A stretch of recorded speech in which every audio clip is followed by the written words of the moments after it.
India के हल्के fighter jet LCA तेजस ने कई देशों की नींद उड़ा दी है।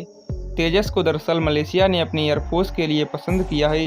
इसमें बड़ी बात यह है कि चीन के JF-17, साउथ कोरिया के F-50 और रूस के MiG-35 और Yak-130 जैसे विमानों को पीछे छोड़कर मलेशिया ने तेजस को ही पसंद किया है।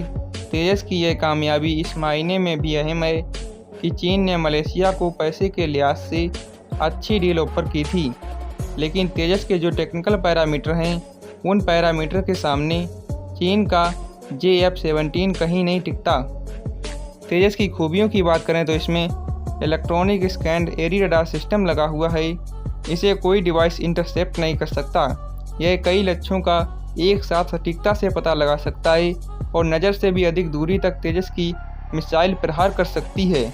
इसमें इलेक्ट्रॉनिक युद्ध कौशल सूट लगा है। इसमें हवा में ही ईंधन भरा जा सकता है।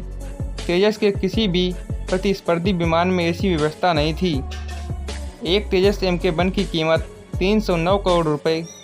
एलसीए तेजस के ट्रेनिंग वाले विमान की कीमत 280 करोड़ रुपए है। उच्चतम तकनीक के साथ इतनी कम कीमत में कोई भी दूसरा विमान मलेशिया को उपलब्ध नहीं था। भारत ने मलेशिया को तेजस के सौदे के साथ एक और प्रस्ताव दिया है, जिसकी वजह से मलेशिया बहुत खुश है। दरअसल मलेशिया के लड़ाकू विमानों के बेड़े में रूस द्वारा निर्मित सुकोई 30 विमान भी शामिल हैं और रूस खुद पर लगे पश्चिमी देशों के प्रतिबंधों के चलते इन विमानों के रखरखाव के लिए कलपुर्जे मलेशिया को नहीं दे सकता। मलेशिया भी रूस पर लगे इन प्रतिबंधों के कारण सुकोई 30 विमानों के कलपुर्जे नहीं खरीद पा रहा था। ऐसे में भारत ने मलेशिया की मदद करते हुए सुकोई 30 विमानों की मरम्मत, रखरखाव और उसके कलपुर्जे के बदलाव की भी पेशकश की है। यह मलेशिया की ज़रूरत के हिसाब से एक बेहतर प्रस्ताव है। दुनिया का कोई भी दूसरा देश मलेशिया को यह प्रस्ताव देने की स्थिति में नहीं है।